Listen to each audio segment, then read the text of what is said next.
Welcome, everybody. My name is Mina Jane, and I'm the director of the Ashland Public Library. And I'm very excited to have this program. We've been working on it for a little while, and I think that when communities work together, it's just really wonderful, and we are able to do some excellent things. Before we get started, I just want to say thanks to the Friends of the Ashland Public Library for supporting this program. Couldn't do any of our programming really without them.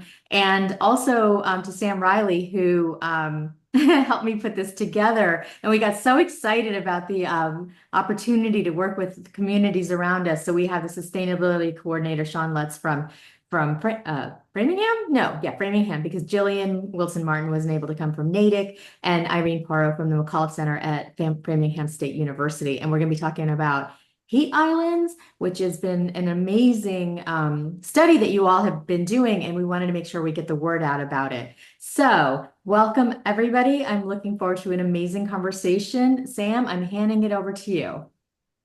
Hello and welcome, everyone. I will actually hand it to Sean to start the presentation. Yeah, awesome. Thank you, Sam. Maybe before we jump in, we just do like quick round of introductions of everyone on the call. So, of course, Sam, I imagine most people on the Zoom know Sam for her amazing work. But we have Sam from the town of Ashland. Renee, I'll allow you space to introduce yourself. All right. Well, good evening, everyone. My name is Irene Porro. I am a director of a Mcauliffe Center for Integrated Science Learning at Framingham State University. Some of you may know us, for our space-related work. But when you are in space and you look back at Earth, you have really an incredible and unique perspective of planet Earth and how precious it is. This is why the Mcauliffe Center has been doing a lot of work in environmental with environmental initiatives and climate change. And so it's very happy to be here tonight. Awesome. Thank you. And my name's Sean Laws, Sustainability Coordinator for the City of Framingham. And I'm happy to be starting us off. So with that being said, I'm going to try to share my screen. Let's see if this works. And also just a heads up, as I go through, I don't have the best view of Zoom. So please, if anyone has any questions, feel free to stop me. I'm going to share screen now. Let's see how this goes. I will do the screen and let me full screen it. Sorry about this, everybody. All right. How's that look? Everybody see that? Yes, looks good. Some head nods. Great. As was introduced, we're going to be talking about the impacts of climate change in the MetroWest, specifically focusing on things like extreme heat, flooding, wind, and winter storms, which are some of the major impacts we've been seeing recently, especially in the last couple of years. We have plenty of examples to draw from. I'm going to just go to the next slide here. Oops, skipped forward a little bit. And Sean, I'm going to interrupt you before you start. If you have any questions, feel free to put them in the chat, but we're going to go into discussion or breakout rooms later to go over any specific questions, or we'll save them till the end. All right, sorry, go ahead. No, of course. Thank you, Sam. So just to start, how is our climate changing? So you can see here, this is a really interesting graph from Climate Central. I saw this, or I should say I stole this from another amazing climate presentation I saw recently, but just demonstrating the change in global temperature all the way back from 1880 up till 2021. And you can see recently how much things have shifted and, really at an accelerating pace since, around the 1980s there or 1970s. So, when you look at this, you think, extreme heat impacts, but there's a lot more that's tied to climate change than just extreme heat, and we'll talk about that today. Although extreme heat is one of the most critical, issues I think we face in a lot of our communities, and we're going to have a really exciting segment of the presentation about. But before we jump into that discussion, it's really important to identify climate from weather, and so. easy way to think about this is weather is really you could think of weather as just the short term, what we're experiencing in the moment. So if you look at a 10-day weather forecast, each day you're going to see, different conditions there. That's weather. When we talk about climate, we're really talking about the long-term pattern of weather.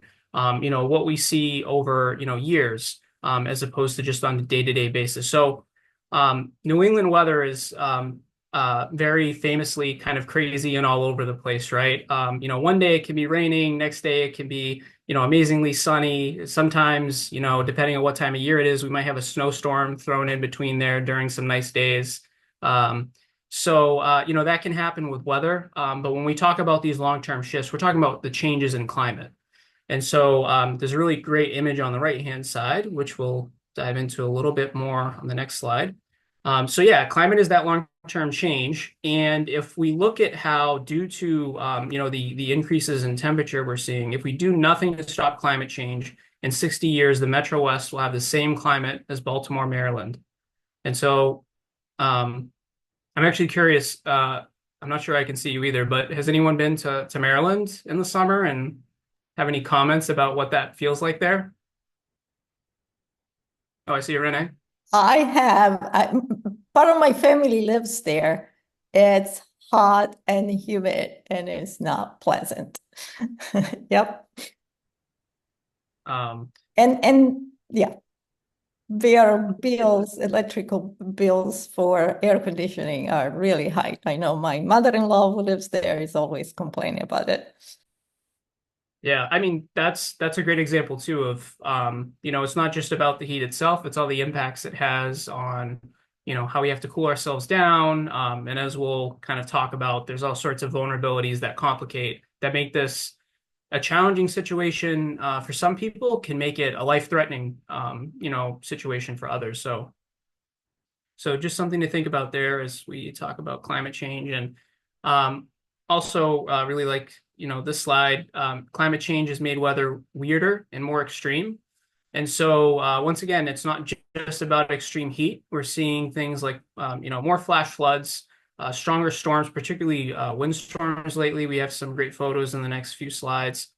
And people often don't think about this as well, but when we think about the impacts of climate change, we're even seeing, because of how storms are a little bit more concentrated, that could mean maybe less snowstorms, but more serious snowstorms, right? We're going to have things, more condensed, and that can lead to situations with deep freezes, and other kind of challenging things to manage during winter. So these are some photos from the region, recent years. I believe the photo on the left-hand side was during a period of drought. A real lack of rain in Natick. I believe there was a brush fire in Natick. The right-hand side, we see some flooding. I know the bottom right photo is Route 9, which thankfully the state's been doing a lot of work there to help mitigate, flooding. What else? Some snowstorms. And I know that photo on the right-hand side, particularly with a strong wind, I don't know if anyone else has recalled that, the storms that we've seen recently, I feel like, have been so much more, like, the wind has been so much stronger than I remember in the past.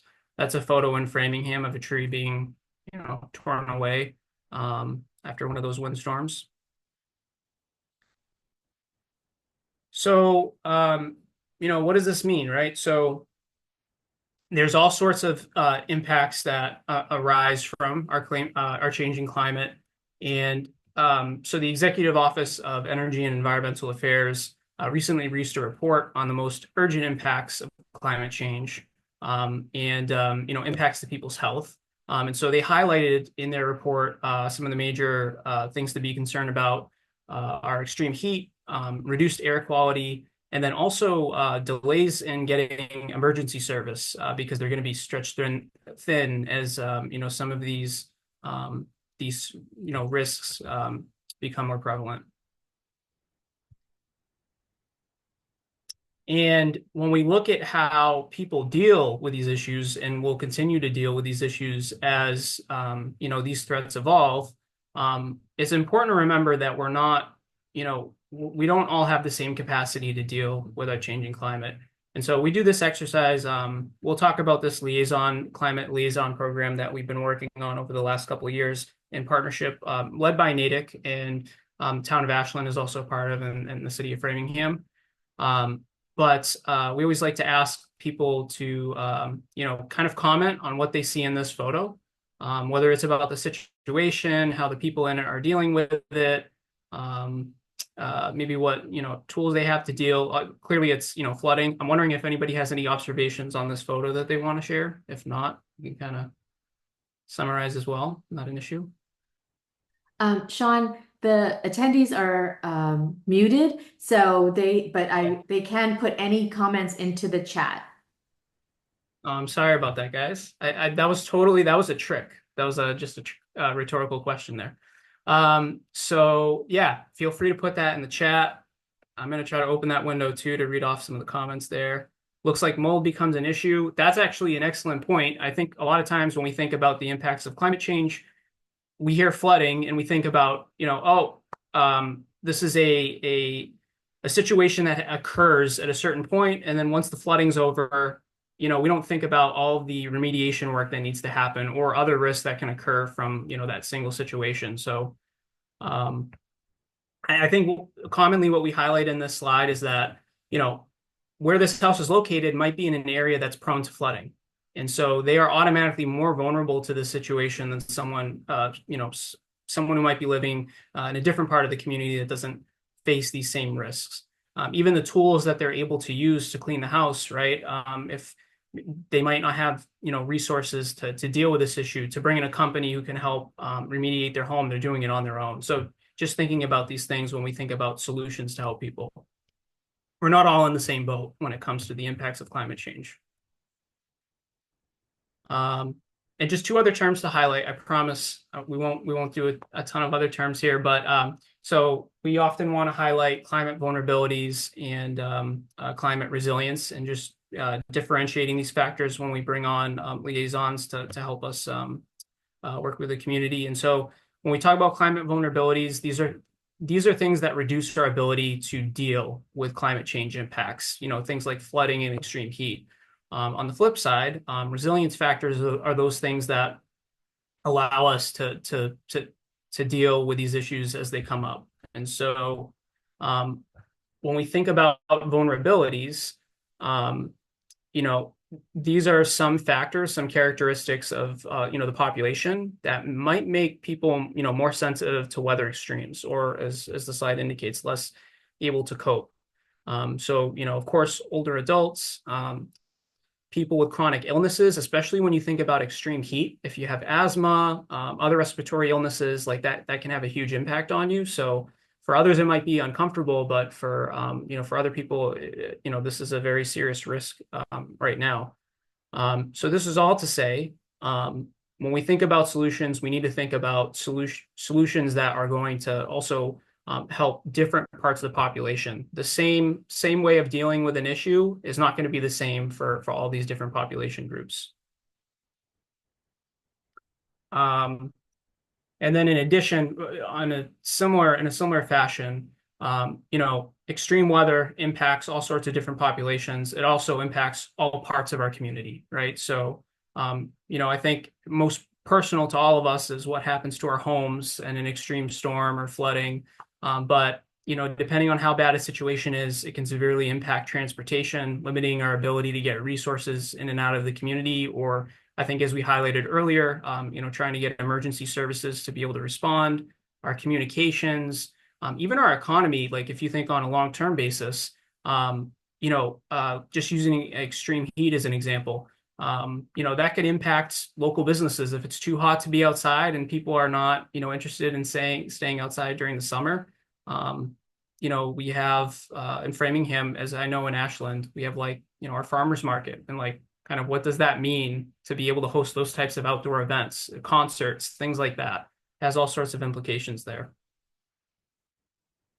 And so, as I mentioned, this is a great example that Irene is going to really jump into, but, a lot of the work that Framingham State University's McAuliffe Center did, working with our communities, was to really explore this issue of extreme heat, giving us the data to better help understand how different areas of our community are impacted. And so with that, I think that's probably a good transition to turn over to Irene. And she's going to be talking about that amazing campaign that really helped better, our community's understanding of the issue of extreme heat.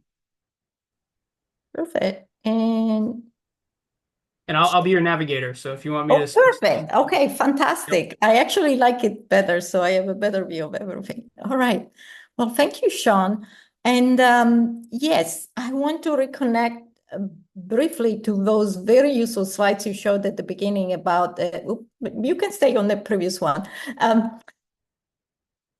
The climate, what do we mean with climate and climate change, and Massachusetts moving towards a climate that more similar to the one in Maryland. Yeah, and I already mentioned, right? Again, I have relatives there, and the summer is long. First of all, it's much longer than it used to be in Massachusetts. Hotter, more humid, and so on. Now, we probably have already experienced and noticed that our summers, I came to Boston more than 20 years ago. I remember hot summers, but, until June, the temperature was pleasant. And by September, things were pleasant again. Now, it starts getting hot at the end of May.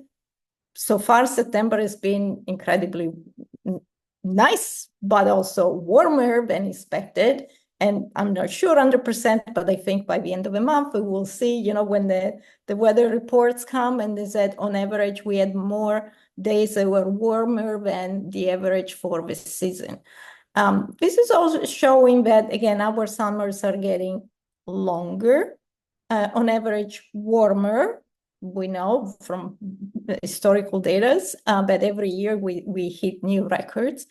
But also what's happening, those phenomena that we experience in summer called heat waves, right, are getting more frequent and more numerous, right? We might have had 3 heat waves on average per summer, or we're getting to 4, 5, 6, it might be hotter. So we can go back to the first slide of my part. Thank you, Sean. So we had a great opportunity, not last summer, but the summer 2023, to actually look at how a heat distribution is in our region, 4 municipalities, Framingham, Ashland, Holliston, and Natick. Because when we talk about, yes, temperature on average increasing, but it's very important to understand how this heat gets distributed in whatever region you are interested in. So we'll explain with maps more specifically what I mean, but let's look at the next slide. So 2 summers ago, the Mcauliffe Center was really pleased to be able to kind of lead a group of, I know some of you are actually on this call, a group of citizen scientists, right, in this experiment. So citizen scientists from Framingham, again, Natick, Ashland, Holliston, joined by some of our collaborators at Metropolitan Area Planning Council, or MAPC, I will just say later in the presentation. So we all joined to really conduct 1 day of measurements to create a more detailed map of heat distribution in our communities. So if you can show the next slide, this is just to give you a sense of, so we had more than 40 volunteers. And again, for those of you who are on the call tonight, thank you so much for your help. We had 3 shifts, morning, afternoon, and evening, 7 routes, and people travel, as you can tell here. Maybe the pictures are a little small, but they put these sensors on their cars and travel across our community on pre-assigned paths, or traverses, as we were called. So let's see the other slide. No.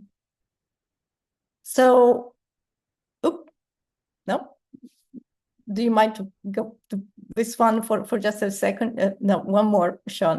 Perfect. Now I wanted to say that, so what we did, we collected this temperature data Kappa Strategies was the organization that helped us organize all the data, but fundamentally the data analysis I'm going to show, whose results I'm going to show in the next few slides, were actually the work of Rachel Bowers and Sasha Scheidorf at MAPC. So just want to give them proper credit. So thank you, Sean. Next. All right, so again, this just to give you a general sense that the temperature measurements were taken 3 times a day. And already you see here, this is these 3 maps are at the actual individual data points. And you can understand it here from a legend, yellow indicates lower temperatures, and red and dark as it gets darker, it indicates higher temperatures. So again, the overall silhouette, if you want, of the map there, it's all 4 regions together. So let's go to the next slide that is more specific and a little bit.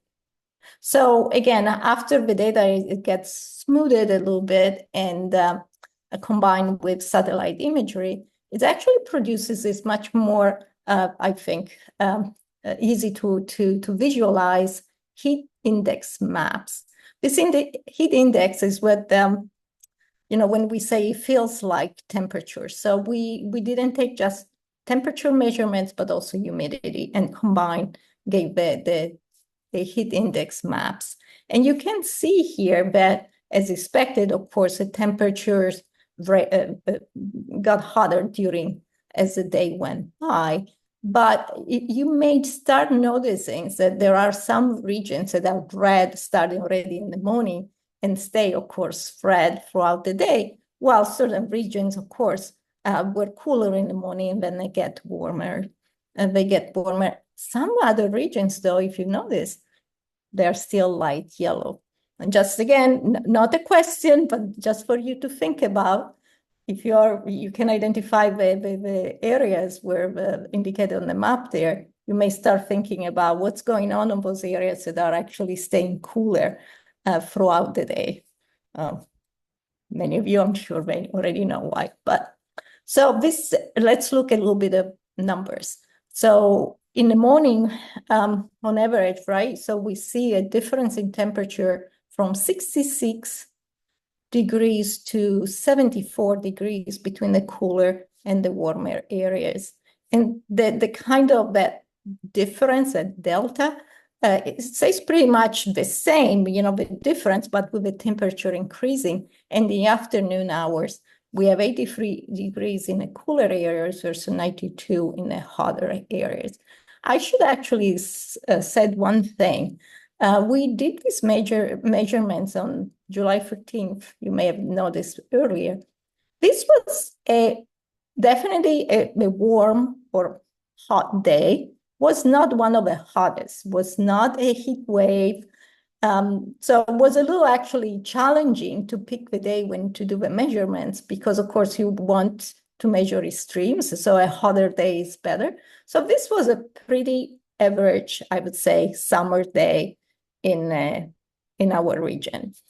And so as you can tell, there is a difference between 7 and approximately 10 degrees Fahrenheit throughout the day between the areas that are cooler and other.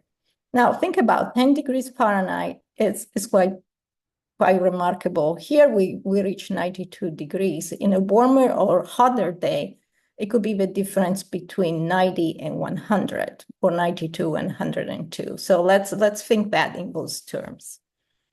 Let's see the other. So once we have these heat maps, of course, a question immediately comes is that how do these maps correlate with other maps? How do, other patterns on the landscape may have an impact or not on the temperature. And so, of course, we have a lot of hypotheses, right? And we know by personal experience that in the area with trees, usually it's cooler. But it's very important to have this kind of data that pinpoints for each area, both the temperature and the landscape profile. So again, our colleagues at MAPC, they created several maps that compare the heat map with various factors, both physical and social. I'm going to show to you only a few of these comparisons, and then I will let you know where you can find all the others. Let's see the other slide. The first one, again, when you put all together, we are going to focus on the afternoon heat map. And again, you see the various towns that are indicated on the map. I'm more familiar with Framingham, so I know the very hot part in the middle. That's downtown Framingham, right, Sean? And we know because we traveled there, we lived there. It's hotter there in the summer, but how much and how is that is impacted by how the whole area is built and designed. So let's see the next slide. So this is an example again of those comparisons that our friends at MAPC made. They compare the heat map with the impervious surfaces distributions, right? Impervious surfaces are all those areas like parking lots or roads, everything that has been built and is not covered in green, I would say. If that is not the scientific definition, but I think it helps. And if you look at that, and again, it's not a surprise, but this data gives really pinpoints all the areas where the heat, the extreme heat, overlaps with areas that are more extensive in being impervious. So that where there is more concrete and asphalt and buildings and so on. And more specifically, the hottest areas on average, sorry, let me read this correctly. Among the hottest areas, am I reading this correct? It's 57% or the other way around. I should know. I prepared this. Average proportion. Yeah, okay. Yeah. So of the areas that are the hottest, 57% are a high percentage of being impervious, versus the coolest areas have only a 13% of impervious coverage, right? So again, quite obvious, when you say like, yeah, I know that when I walk on the road, it's much hotter than walking on grass or under the trees, but this is the data that really correlates it to. Let's look at the other one, which is a little bit the confirmation of this. This is the opposite, if you want. This correlates the areas, the temperature map with the tree canopies. And again, it's not surprising to see that in the hottest blocks, we have way fewer trees or tree canopies than in the coolest. And the difference is remarkable, right? There is another slide that I didn't include here, but it actually shows where we have parks and larger green extensions, again, that correlate much higher with cooler temperatures. So what we're trying to show here, again, we are trying to use data to validate that experience that we have just walking around, right? We have a feel and experience that obviously under trees, or again, where there is more greenery, is cooler versus there are more built environments with roads and parking lots and so on. It feels much hotter. That's not a surprise. But again, the data is important to actually prove and pinpoint which areas really suffer the most from these conditions. Now, very quickly also, one of the key answers here is really trees. And I know we'll talk maybe a little bit more about that. Trees, it's not just because they provide shade, which is nice, but trees contain a lot of water. And when it's hot, the water in the trees evaporates, removing the fact of that heat from the atmosphere, or bringing back to the atmosphere and preventing that heat from reaching the ground. Sorry. That's why the trees are so critical. They cool the whole environment. I have one more slide here.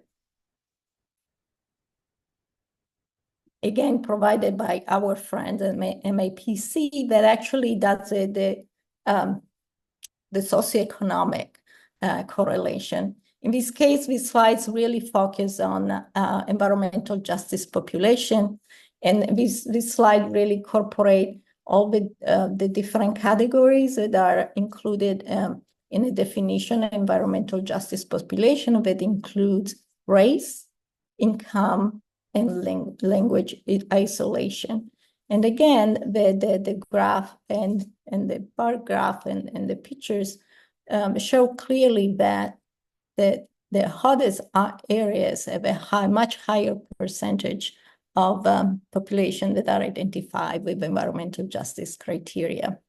And so again, all these factors are just, when you start looking at the various maps on top of each other, they are all overlapping. You know, fewer trees, so higher temperature, fewer trees, more built air environments, and higher percentage of environmental justice population. And often are mostly renters versus people who own their homes. And I have, I think, one more. I wanted to let you know that these maps actually are provided to all of you through an interactive tool. I'm not going to introduce it right now, or is it? Oh, maybe it is. It's going somewhere. Okay, Sean had prepared that.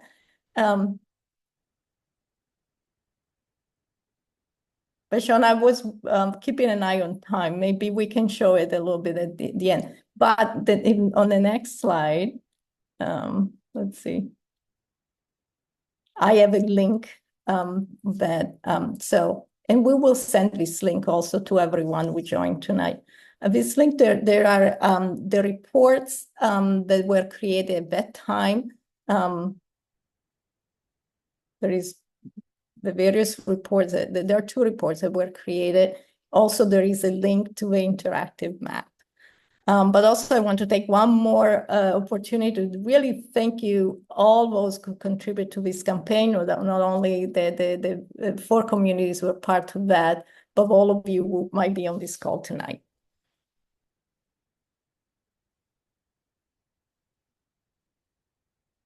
Sean, is all yours. Thank you, Irene. Appreciate that.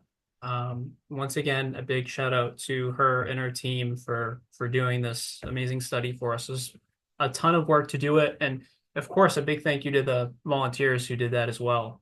Some of who are probably on this call tonight, so really appreciate that. I am sorry, I also stopped my share, so I'm gonna just see if I can get us back on track with my share. Can everybody see the screen? Okay, perfect.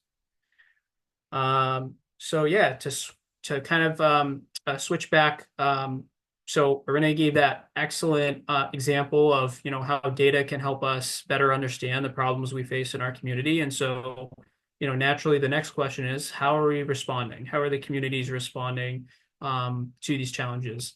And so working with Sam and as well as Jillian from Natick, you know, we've been working at least for a couple of years now on an equity-centered approach, trying to hear from residents in the community who are most impacted by these issues, both about how they're experiencing the problems, and then working with them to develop solutions that, you know, work for them and you know, their neighbors. So at the core of this really is highlighting the 3 main ways that we center our response to concerns we hear from residents. So one is, you know, we focus on trying to build social resilience through community-driven efforts.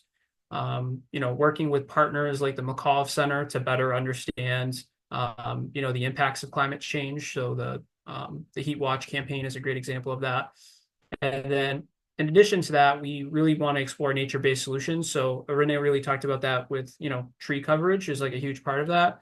So investing in what we call green infrastructure, which is just like a broader encompassing term, and natural solutions to climate change. So tree planting, wetland restoration, that type of thing. So we're going to dive into our social resilience efforts a bit more by talking about the MetroWest Climate Equity Project, which is really kind of a uniting piece of our community engagement work in Framingham, Ashland, and Natick. And so through this project, this is a regional project we've been working on with our regional planning agency called the MAPC. Irene mentioned them as well. So basically, we brought on community liaisons who are people from neighborhoods in Framingham, Natick, and Ashland who live in environmental justice communities or neighborhoods. And we started off with a really large survey, got over 800 responses from across the communities over, it was a relatively short period of time.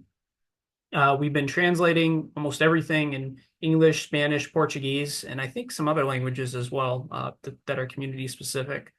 And we've heard, it was a great opportunity to hear what the priority areas are, both in terms of like what people are facing from climate change and what they see as solutions that we can take on. And I'll kind of go through these quickly because I know we also want to leave time for community discussion or group discussion. Just to highlight a lot of involvement from different departments across our communities, sustainability coordinators / directors, our health, police, and fire departments have been amazing partners in this work. And then also just amazing community liaisons, calling out a couple there. I know Tracy's on the call. I think I saw her on the call, so thank you for joining. Oh, hey, Tracy. So that's awesome. And I'm trying to just go through the list just to see if there are any others here. Well, if any of the others are on the call, I just want to thank you guys for being here tonight. It means a lot.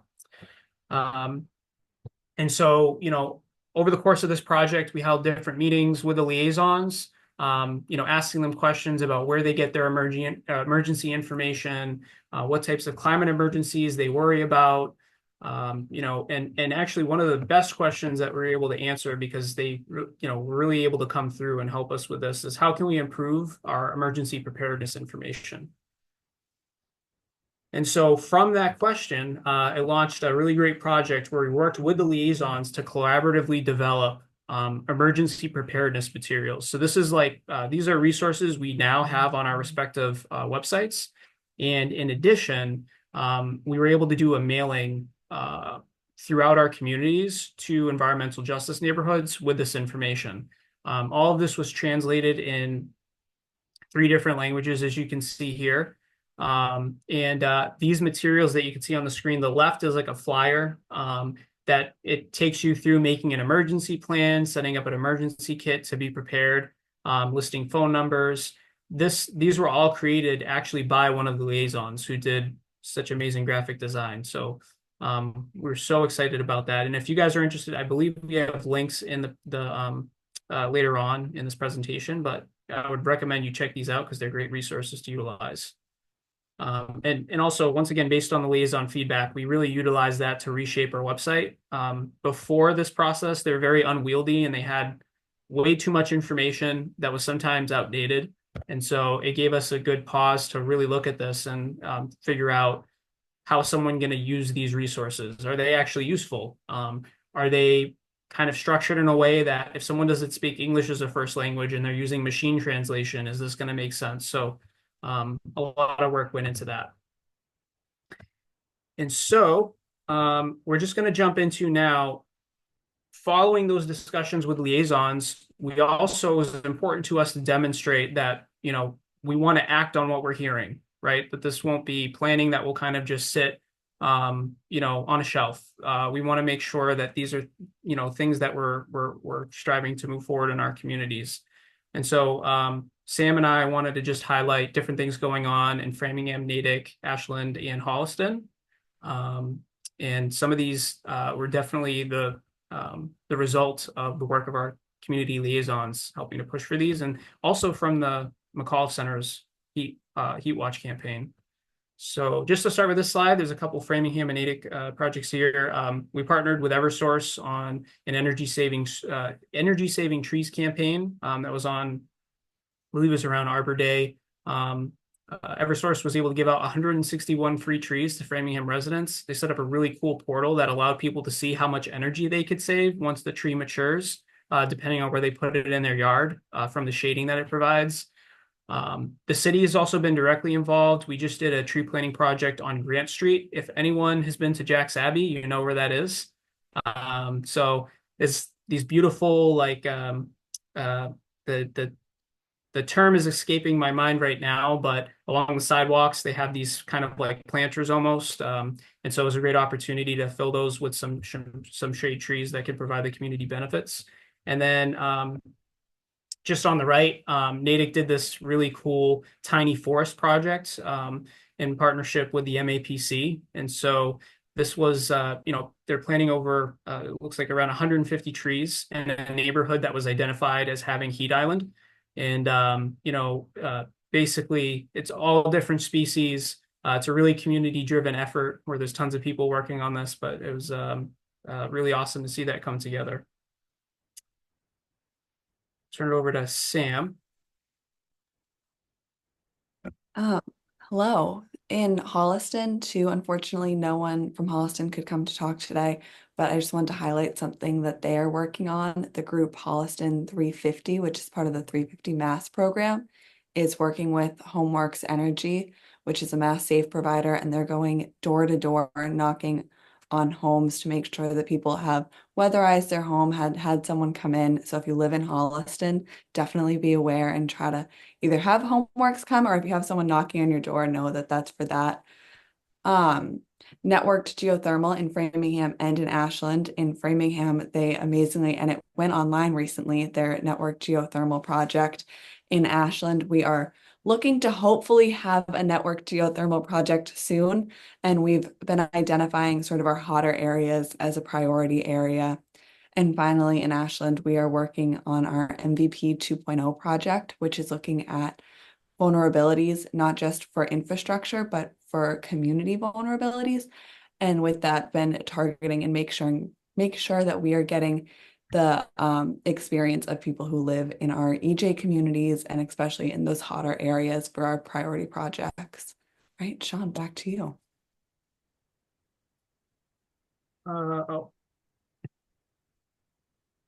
There's always a little bit of a delay when I click next sometimes, so I get worried I'm going too far ahead. But yeah, to highlight some others, in Framingham, we recently had a park redesign that included the installation of a low flow splash pads at the park. And so I think this is, becoming a priority for the city, particularly in areas that are identified as heat islands. So see the picture on the left at the grand opening, a lot of excited families there. So it's really cool to see. All of our communities do deploy, I believe all of our communities deploy cooling centers during periods of extreme heat. And so typically those will be advertised around the time of. This is actually an area that we're having conversations with our senior liaisons that we're working with now to explore the issues of extreme heat with senior populations in our communities. So you may see some updates, particularly in this regard, of like how we spread the word out about these centers being open. And then in addition, in Framingham and Natick, we partnered with Mass Save, and we're doing a lot of outreach on weatherization, insulation, heat pumps, all things that can help you keep your home, cooler, hopefully save some money on energy costs as well. And then to round us out, Framingham is currently in the process of developing a climate action plan, and featured in that is we have a section that's focused on community resilience. And a lot of that actually came from these different processes. Although it's not directly tied to mitigating greenhouse gas emissions, we thought it was important to have a section highlighting things we can do to be more resilient to climate change impacts. And then in addition, I wanted to take this opportunity to highlight some work Natick had done in developing the Charles River flood model. Which is really helping them better understand the impacts as we see more significant rain and flooding. and in our communities, this is a specific way that Natick is able to kind of plan for this moving forward and develop interventions to mitigate the impacts of flooding. And sorry, I'm just going through quickly now because I don't have a lot of time. And then in addition, all of our communities have, or I should say Framingham, Natick, and Hudson have participated in the Nature Climate Solutions Project, which was an amazing project, really honing in on like what we can do using natural assets in our communities, looking at maybe some distressed sites that could, whether through tree planting, remediation of soils. It gets really in depth. We have a link at the end for you guys to check out. There's an amazing story map where you can see all the different project areas identified. And so, yeah, with that, we're going to jump to discussion questions. I want to make sure we have enough time for that. And I'm not sure how those will be set up, but we have the questions listed here. I'm going to turn over to Sam. I just saw her unmute. Yeah, so we're going to get randomly dispersed into breakout rooms. If I did it right, one of the three of us will be in the rooms and we'll go over these discussion questions, maybe about 10 minutes. And then we also have some strategies that we can talk about as well. So I Sam? will, yes. I've allowed everybody to unmute themselves if they would like to during the breakout sessions, and you do have a couple of questions in the chat as well. Oh, beautiful. We will go into our breakout rooms and then we will come back and talk about the questions in the chat with all of us together, because maybe they'll get answered in the breakout rooms. All right, I will send us all to the breakout rooms.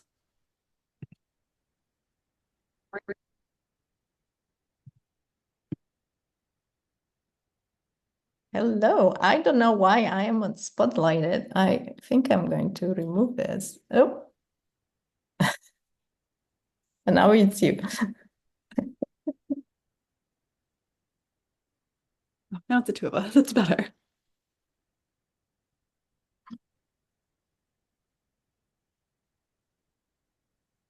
Now the three. Now the three. Good. So I'm going to share my screen again to close this out. Sam, do you want to take this, or I'm happy to close this out as well? No, I can. All right, there we go. Yes. So I hope everyone had good discussions, time-wise, and then I hope everyone, did you guys go over sort of this slide in your discussion groups? I know we were tight for, no? All right, so we can quickly go over it. So what can we do now? So a big thing is create an emergency plan. Even if you don't live in Natick, Framingham, or Ashland, I highly recommend you go on one of the websites.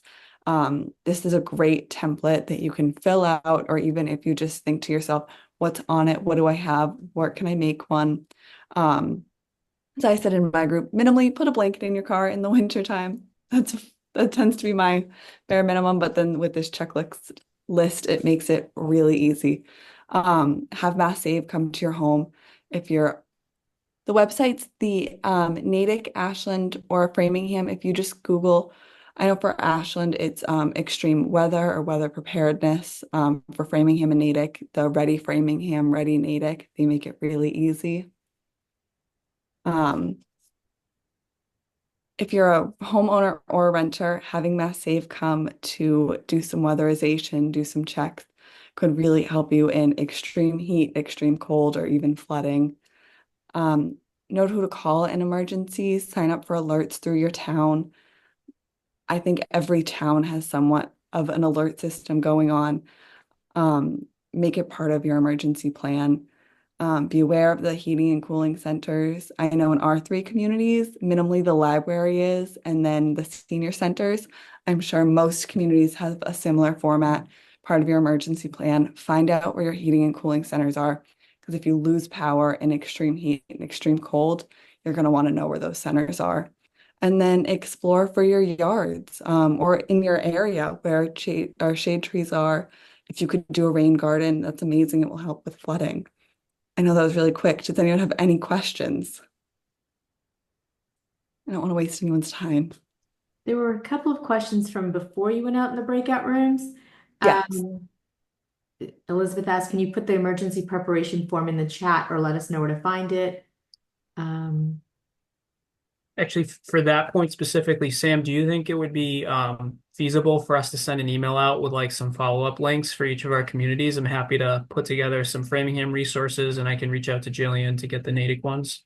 Definitely. And I can put together also our Holliston ones. And again, if you're not, I'm delighted that so many people are from other communities. Look to your community page, but also you can look at ours. I'm sure what your community is doing is very similar if they don't have a web page dedicated to it. Corinne had asked, what is a hotspot area? Yeah, I was in the sorry, in the breakout room with Corinne, we talk about that, but Okay. very simply, if you look at those maps that I was showing, all the areas that are red all the time was definitely hotspot areas. Great. And Judy asked, what happens when the South Natick Dam is taken down? That is a great question that if Jillian was here, she would have the perfect answer for. But we can definitely follow up with her on that and see if she has a response she can share on that. Believe I've had conversations with her about that in the past, and I know there's been a lot of research into that issue specifically. So you can follow up on that. Okay, those were all the older questions. If anybody has any quick new ones.